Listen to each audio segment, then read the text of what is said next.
Welcome my balcony studio. একটা জিনিস খুব চিন্তা করতেছে, সেটা হলো আচ্ছা পুরো বাংলাদেশে নির্বাচন হয়ে যাক, শুধু ঢাকা ৮ আসনে এই নির্বাচনটা কিছুদিন পরে হইলে হয় না?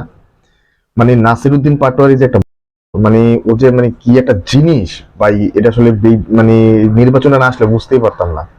মানে আমি ওর কথাবার্তা বা হচ্ছে কি ওর চাল চলন এগুলোর প্রতি আর কি ধীরে ধীরে আসক্ত হয়ে যাচ্ছে, খুব মজা পাইতেছি ওর আসলে ব্যাপারগুলো দেখা। মানে ওর বিরুদ্ধে হচ্ছে গিয়া আমাদের হুজুররা হচ্ছে গিয়ে একটা সমাবেশ করতে হয়, সেই সমাবেশে ও যায় হাজির। শুধু হাজিরই না লোকটা, সে লোকটা হচ্ছে গিয়ে ওইখানে যায় সে প্রকাশ্যে ক্ষমা চায় বা তার বিরুদ্ধে মানে ভোটও চাইলো। তো মানে বুঝতেছেন ব্যাপারটা? মানে এই বিনোদন গুলো আসলে যদি নির্বাচন হয়ে যায় মিস করব।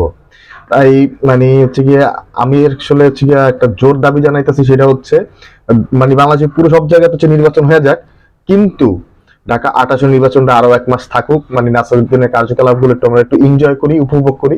এটা হচ্ছে গিয়ে আমি হচ্ছে গিয়ে জোর দাবি জানাইতেছি। তো আমার মতো আর কে কে আছেন জোর দাবি জানাইতেছেন তারা অবশ্যই কমেন্ট করেন, এবং মানে চাইলে হচ্ছে গিয়ে লাইক শেয়ার কমেন্ট করে ফাটাই ফেলতে পারেন। দেখি নাসিরউদ্দিনের ভক্ত কতজন আছেন যারা তার হচ্ছে গিয়ে চাল চলন মজা এসব জিনিসগুলো দেখে খুব এনজয় করতেছেন। তো আজকের ভিডিওটা এইখানেই বিদায় নিতেছি ব্যালকনি স্টুডিও থেকে। Bye bye.